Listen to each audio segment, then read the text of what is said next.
Welcome back to Corpse Party. What's going on, everyone? It's the Niskel. Here, right after you finish the prologue of the first chapter, you can actually go through character introductions, which is what I'm going to do now. This will introduce you to our main cast, who is who, kind of their little quirks and personality traits. This is kind of important because if you've watched any anime at all, you've pretty much seen these people. For example, Satoshi here is the popular student. He's one of the older kids here, but he's a coward. But because he is a coward, he kind of mans up a bit. He's very personable, which is good. That makes him our main character here. So he couldn't possibly die, right? I'll leave it at that. But I'll be going through all the other introductions just so you can get a look at who we are dealing with here. Naomi is kind of like I wouldn't call her hot-headed, she's more level-headed with Satoshi. She kind of picks on him, but secretly likes him. Yeah, it's one of those kinds of characters. See, there's a lot of depth to how these characters are written, and that's really surprising because this game was actually made by a 22-year-old. Not too far off from these characters' ages. And this was back in 1998, or 96, excuse me. Made with an RPG Maker. That's as we know it now. It was originally called RPG T Cool Dante 98, and it was made for the PC 98. So just imagine that. Back in 1996, this was a thing. And it steadily grew and eventually got made into the game it is today. There's a long line of, nothing happening, and then all of a sudden Corpse Party was a big thing again, because they kept porting it so that people could play it. And I really like Seiko. I'm kind of sad. The original version of the game, back on the PC 98, a lot of characters you see now were absent from the game. Seiko wasn't in there, Morishige wasn't there, Mayu wasn't there, and Miss Yui is not in the original game. It's just Satoshi, Naomi, Ayumi, Kishinuma, I always get his name wrong, Yuka, and a mysterious girl in red. Ooh. I'm glad they added these extra characters. Adds to the body count. No, I'm kidding, actually. I'm actually very intrigued by Morishige. He's kind of the, loner, I don't want to deal with anybody, but his soft spot is Mayu. And he doesn't take kindly to a lot of the other students. But, he can be friendly. Just don't make fun of his name, whatever you do. What I like about games like this is they add detail to the simplest things. Like this poor frog. Awaiting its own demise, even though it's technically dead. Here we go, Mayu! You weren't in the original version, let's see what makes you tick. I can probably tell by the way she looks. Yep, big heart, bright personality. She seems to be, for lack of a better term, an everyman. Tries to get along with everybody. Good trait to have. She's also really cute. Can you actually believe that when this game first came out on PC 98, it showed up, got a couple awards from the guy who made it, and then it vanished. The entire series vanished for almost 10 years. And then it came back under mobile phone in 2006. I guess whatever gets your game running. And I also like Ayumi. The fact that she uses all of her occult symbols and everything, her scary stories, just to hide the fact that she's a bigger coward than Satoshi. She can't handle fear. Her knees buckle under stress and panic. She can't handle scary things, so God knows she might not make it in this, because this is a truly frightening situation. I also like Kishinuma. He's also kind of the, hard ass, doesn't like to deal with a lot of people, lives on his own, but he's good at heart. It's one of those types of character tropes. Doesn't want to deal with the family drama, lives on his own, works by himself. Pretty good man. And another added character is actually our teacher, She's 23. 6 years from Satoshi's age. So she's very, very young, and it actually says here she's right out of teaching school. And I kind of like that. She has a lot to add with her own students. Like, she's not that far away from their age, so she gets a chance to join in the fun. Such as earlier, where she pretended to be a ghost. And that's it for introductions. There's nothing else we need to look at here, so now you know our victims in this story. Let's go ahead and move on. Let's get into the actual game and experience the horror.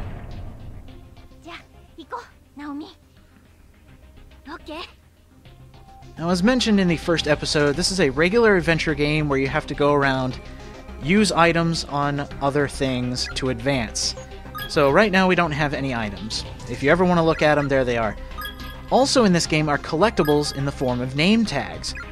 Other victims have come to this ghost school, and we're going to have to find them, and I will be finding all the name tags. This right here, the save and quit, is just a quick save. Also, jump scares. Be very careful. Sometimes they don't want you going on certain geometry, and they will cut you off. Another thing right here, 1970, I can't exactly see the year. Probably old, though, because we're back in the 70s, technically. By the way, how's our leg? Naomi? 足どうしたの？ああ、緊張して忘れてたけど、さっき転んだ時捻挫したみたい。大丈夫？なんとか歩けるよ、平気。無理しないでね。肩貸してあげる。ほら。ありがとう。Oh, thankfully Seiko's here to give us a little bit of a hand. Now, with the amount of detail in this game, a lot of the times when you have something like this, the developers can kind of fool you a bit. So, can't open the doors, can't open the windows. But what happens if you check certain things too closely and do it multiple times? This is probably one of my favorite examples of subliminal horror. So, nothing in the windows, nothing in the doors. How about in here?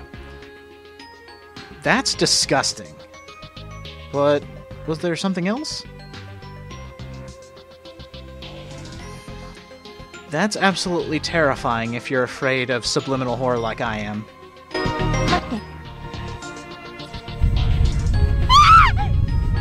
また寿司！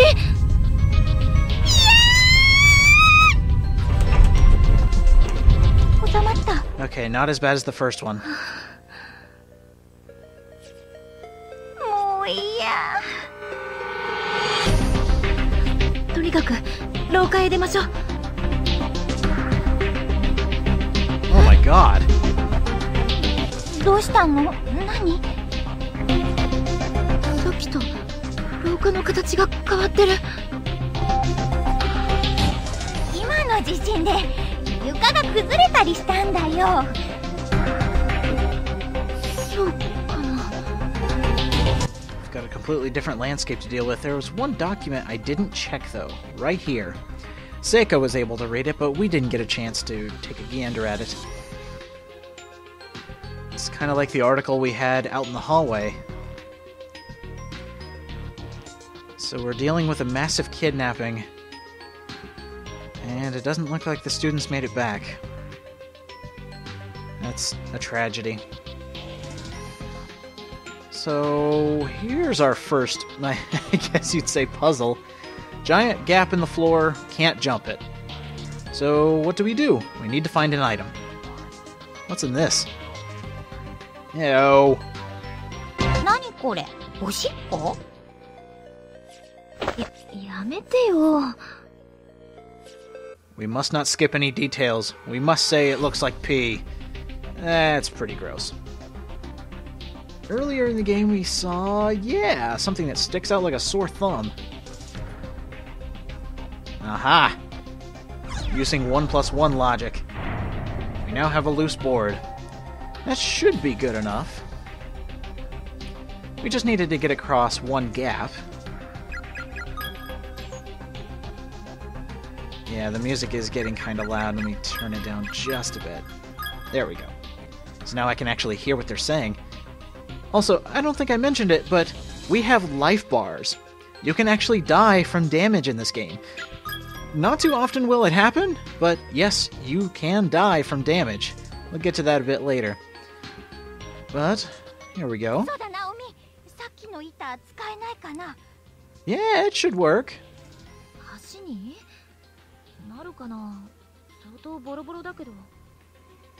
It's sturdy enough. How lucky do you feel? Yeah, we'll go ahead and try it. They wouldn't give it to us if it was a trap. Or maybe it's that kind of adventure game. Oh, and the level of detail going into this game as far as sound, I actually have to turn down the volume for this, just because it's really, really good. Okay, listen.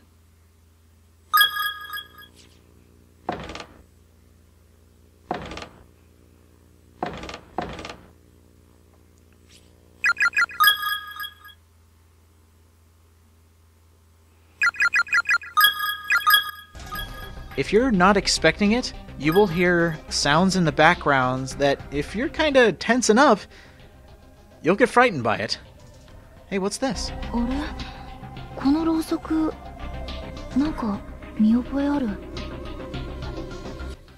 Yeah, this is one of Ayumi's candles, and it's also how you save the game. So please, whenever you see a candle, please use it. Hey, if one of Ayumi's candles is around here, that must mean she must be close, right? Where did our friends go, anyway? I don't know, maybe we'll find them a bit later. Whoa, look at all the shoes.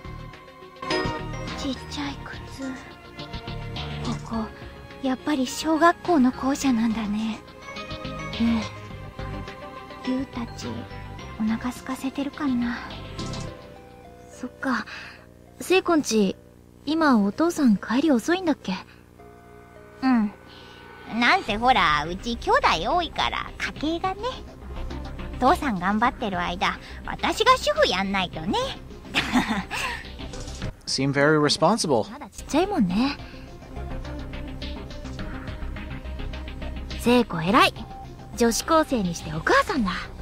Hey, wait a minute.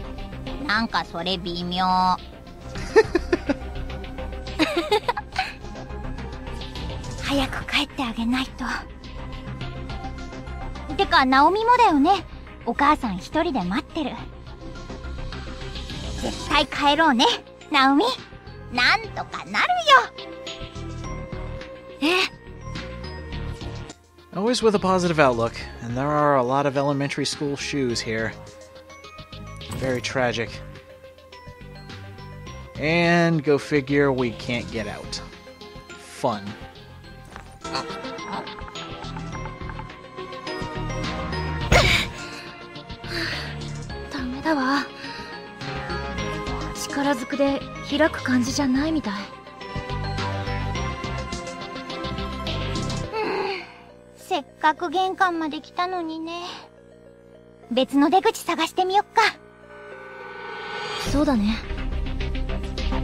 I'm sure there's another way out. If everybody else can keep a positive outlook, so can I. A small complaint that I have about this game is that you can't skip cutscenes that you've already seen. At the very least, there are no dead ends in this game, but you can miss certain scenes if you don't do something in the right order. For example, it breaks you off. And by that I mean you can fall into traps, die, and have to go back to your last save, which, if you've already seen the dialogue multiple times and you keep dying, you can't skip the scenes. And luckily, we can take this board back. It didn't fall down, so that's good, because I don't think there was another wooden plank or a loose board close by, so we can use that right here and get across. Still can't jump it. It would be too risky if we tried to jump it, but it fits. Excellent. Alright, we made it past. Let's see here. Can't read that. There's something in the way. So how about... yeah, this doesn't look good. In here? Ooh, music change. Oh, Lord.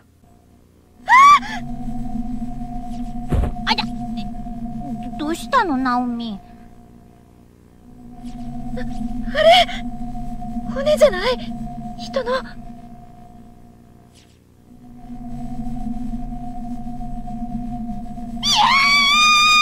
You didn't believe her? なんなの？なんで人が死んでんの？待って、確かめてみるわ。本当に人の骨かどうか。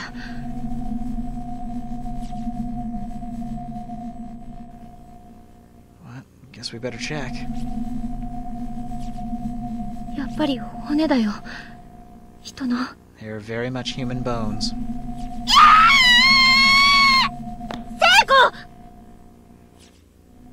君たち。Oh no.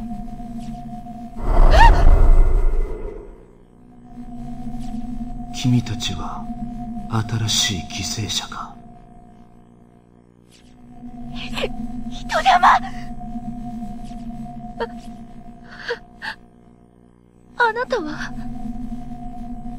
君たちと同じように無理やりここに監禁されたものだ。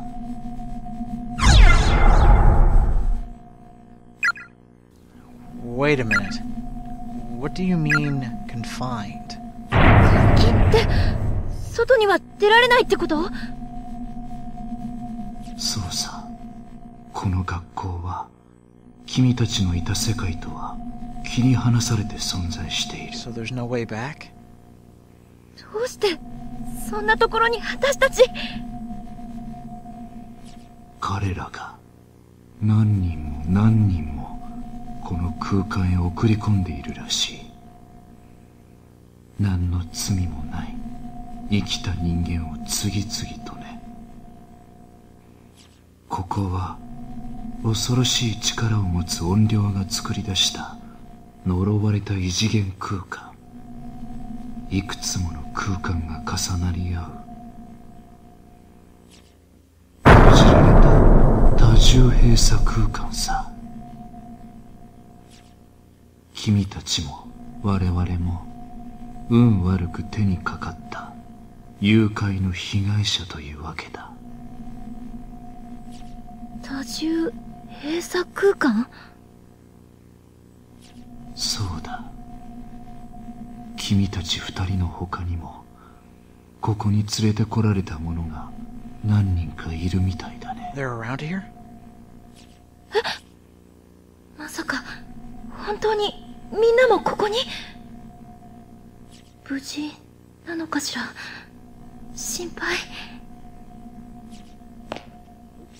みんなもこの学校のどこかにいるの？何人かは私にはわからないが、君たちと同時に連れてこられた人間が数名この学校に確かにいる。やった！ナオミ、みんなも一緒だよ！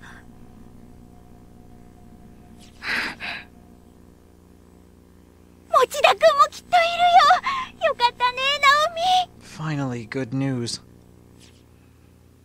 だが会えない。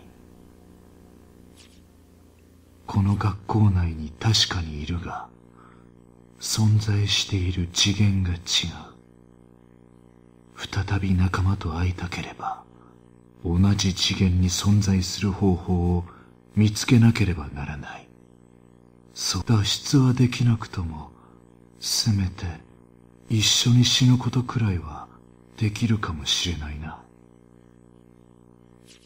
そんな、どうやったら帰れるの？怨霊って何者なの？どうしてこんなことを？わからない。彼らの目的も、ここから抜け出す方法も。だが、頑張れるかもな。君たちは一緒の次元に存在できただけ、まだ幸運だ。頭が二つあれば、発想も広がる。That's our only fate? なんとか脱出方法を見つけ出すんだ。私たちのようにならないでくれ。